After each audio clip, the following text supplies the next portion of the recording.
Hello guys, welcome back to cric talks with Kiran. Delhi Capitals versus Royal Challengers Bangalore. Virat കോഹ്ലിയുടെ home coming, അതാണ് ഈ മത്സരത്തിന്റെ പ്രത്യേകത. വിരാട് കോഹ്ലി തന്റെ ഹോം ഗ്രൗണ്ടായ തനിക്ക് മികച്ച റെക്കോർഡുകളുള്ള അരുൺ ജെയ്റ്റ്ലി സ്റ്റേഡിയത്തിലേക്ക് തിരികെ എത്തുകയാണ്.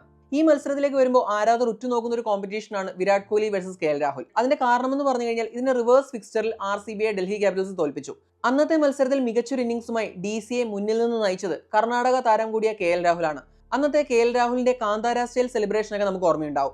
ഇന്നത്തെ മത്സരത്തിൽ അത് നേരെ തിരിച്ച് സംഭവിക്കുകയാണ്. ഡൽഹി ക്യാപിറ്റൽസ് RCB മത്സരം നടക്കുന്നത് ഡൽഹിയിലെ അരുൺ ജെയ്റ്റ്ലി സ്റ്റേഡിയത്തിലാണ്.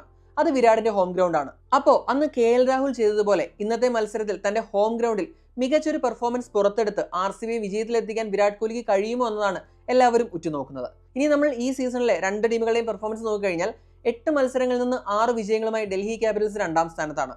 RCBയുടെ കാര്യം പറഞ്ഞു കഴിഞ്ഞാൽ 9 മത്സരങ്ങളിൽ നിന്ന് 6 വിജയങ്ങളുമായിട്ട് 3ാം സ്ഥാനത്താണ്. RCB ഡൽഹി ക്യാപിറ്റൽസിനേക്കാൾ ഒരു മത്സരം കൂടുതൽ കളിച്ചിട്ടുണ്ട്.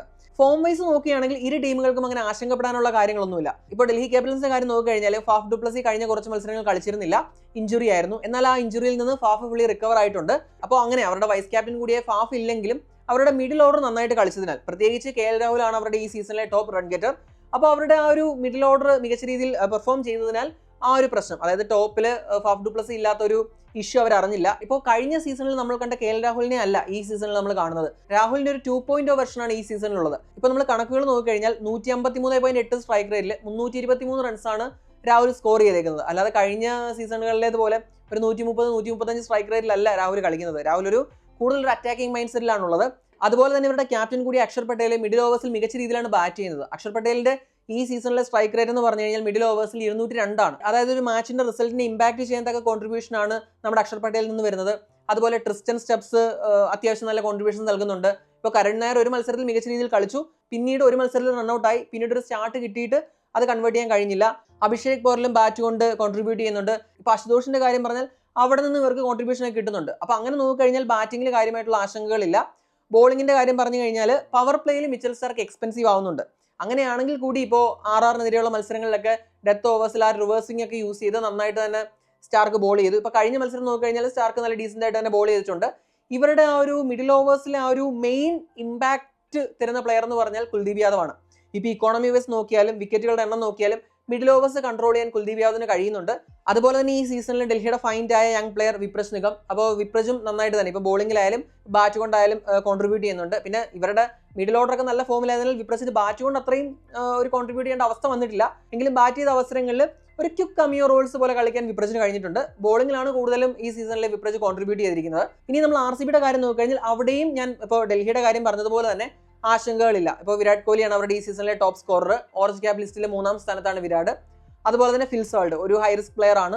ഒരു 8 മത്സരം കളിച്ചാൽ 4 മത്സരങ്ങളിൽ ഷുവർ ആയിട്ടും സാൾട്ട് കോൺട്രിബ്യൂട്ട് ചെയ്യും. അതൊക്കെ മത്സരത്തിന്റെ റിസൾട്ടിനെ ഇമ്പാക്ട് ചെയ്യുകയും ചെയ്യും. പിന്നെ ദേവദത്ത് പടിക്കൽ ഈ സീസണിൽ അണ്ടർ റേറ്റഡ് ആയിട്ടുള്ള പ്ലെയർ ആണ്. ഇപ്പോൾ നമ്മൾ LSDയിലും RRലും കണ്ടൊരു പടിക്കലിനെ അല്ല നമ്മൾ RCBയിൽ കാണുന്നത്. ഇപ്പോൾ സ്ട്രൈക്ക് റേറ്റിലായാലും ആ ഒരു ഇന്റന്റിന്റെ കാര്യത്തിൽ മികച്ചു നിൽക്കുന്നുണ്ട്. ഇപ്പോൾ പടിക്കൽ കോഹ്ലി പാർട്ണർഷിപ്പ് എന്ന് പറയുന്നത് RCBയുടെ പല വിൻസിലും ഒരു മേജർ ഫാക്ടർ ആയിട്ടുണ്ട്.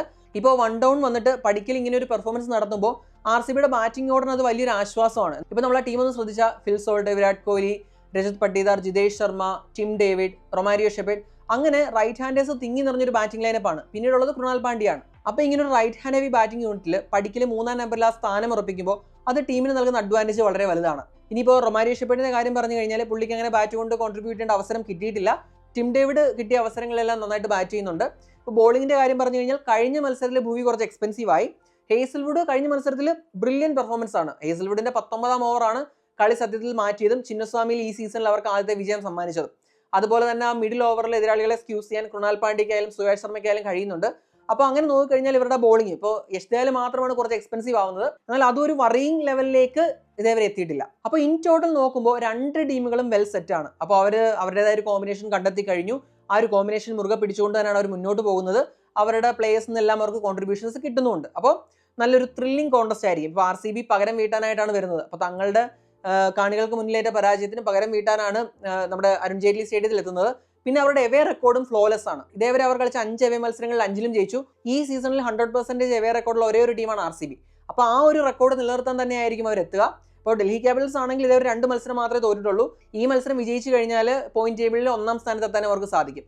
അപ്പോൾ നമുക്കൊരു നെയിൽ ബൈറ്റിംഗ് കോൺടെസ്റ്റ് തന്നെ കിട്ടും എന്നാണ് എൻ്റെ പ്രതീക്ഷ. ഇനി പിച്ച് കണ്ടീഷൻസിലേക്ക് വന്നു കഴിഞ്ഞാൽ ഈ സീസണിൽ 2 മത്സരങ്ങളാണ് നമ്മുടെ അരുൺ ജെയ്റ്റ്ലി സ്റ്റേഡിയത്തിൽ നടന്നിട്ടുള്ളത്. ആ 2 മത്സരങ്ങളും ഹൈ സ്കോറിംഗ് മത്സരങ്ങൾ തന്നെയായിരുന്നു. അതായത് 180 മുകളിലുള്ള സ്കോറാണ് ഈ 4 അവസരങ്ങളിലും വന്നത്. അതിൽ അവസാന മത്സരം സൂപ്പർ ഓവറിലേക്ക് പോവുകയും ചെയ്തു. ഇപ്പോൾ ഈ 2 സൈഡ് എന്ന് പറയുന്നത് നല്ല ബാറ്റിംഗ് ക്വാളിറ്റി ഉള്ള ടീമാണ്. അതുകൊണ്ട് തന്നെ ഈ മത്സരവും ഹൈ സ്കോറിംഗ് ഗെയിം തന്നെ ആവാനാണ് സാധ്യത. പിന്നെ ഡ്യൂവിന്റെ പ്രസൻസ് ഉണ്ട്, അതുകൊണ്ട് തന്നെ ടോസ് നേടുന്ന ക്യാപ്റ്റൻ ഫീൽഡ് ചെയ്യാനാണ് ചാൻസ്. പിന്നെ ഒരു കാര്യം കൂട്ടിച്ചേർക്കാനാണെങ്കിൽ ഇപ്പോൾ ഇവിടെ നടന്ന മത്സരങ്ങൾ ഹൈ സ്കോറിംഗ് ഗെയിം ആണെങ്കിലും സ്പിന്നേഴ്സിന് അത്യാവശ്യം പർച്ചേസ് കിട്ടിയിട്ടുണ്ടായിരുന്നു. അതായത് കുൽദീപ് യാദവിനും വിപ്രശ്നകത്തിനും വിക്കറ്റ് ഇടാൻ സാധിച്ചിട്ടുണ്ട്. അപ്പോൾ ഈ 2 മത്സരങ്ങളിലായിട്ട് സ്പിന്നേഴ്സ് 13 വിക്കറ്റുകളാണ് എടുത്തിട്ടുള്ളത്.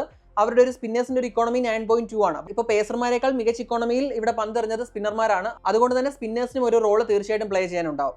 ഇനി പ്രഡിക്റ്റഡ് പ്ലേയിങ് 12ലേക്ക് വന്നു കഴിഞ്ഞാൽ റോയൽ ചലഞ്ചേഴ്സ് ബാംഗ്ലൂർ ആ ഒരു വിന്നിംഗ് കോമ്പിനേഷനിൽ ചേഞ്ച് വരുത്താൻ സാധ്യതയില്ല. ഇപ്പോൾ വല്ല നിഗിളോ അങ്ങനെ ചെറിയ ഇഞ്ചുറീസ് കെയർ എന്തെങ്കിലും ഉണ്ടെങ്കിൽ മാത്രമേ അവർ ടീമിൽ ഒരു ചേഞ്ച് വരുത്തൂ. ഇനി ഡൽഹി ക്യാപിറ്റൽസിന്റെ കാര്യം പറഞ്ഞു കഴിഞ്ഞാൽ ഞാൻ നേരത്തെ സൂചിപ്പിച്ചതുപോലെ ഫാഫ് ഫുള്ളി ഫിറ്റ് ആണെങ്കിൽ തീർച്ചയായിട്ടും ഫാഫ് ഓപ്പണിംഗ് സ്ലോട്ടിലേക്ക് മടങ്ങിയെത്തും. അല്ലാതെ അവിടെയും ഞാൻ വലിയൊരു ചേഞ്ചിന് സാധ്യത കാണുന്നില്ല. ഇനി players to watch out four.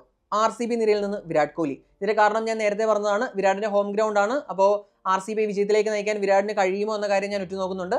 അതുപോലെ തന്നെ ഡൽഹി ക്യാപിറ്റൽസ് നിരയിൽ നിന്ന് KL രാഹുൽ. ഇപ്പോൾ ചിന്നസ്വാമിയിൽ നടന്ന മത്സരത്തിൽ ഡൽഹി ക്യാപിറ്റൽസിനെ വിജയിപ്പിച്ചത് രാഹുലിന്റെ ഒരു മാസ്റ്റർ ക്ലാസ് ഇന്നിംഗ്സ് ആണ്. അപ്പോൾ ഈ മത്സരത്തിലും രാഹുലിന് RCBക്കെതിരെ അങ്ങനെ ഒരു പെർഫോമൻസ് പുറത്തെടുക്കാൻ കഴിയുമോ എന്ന് ഞാൻ കാത്തിരിക്കുന്ന കാര്യമാണ്.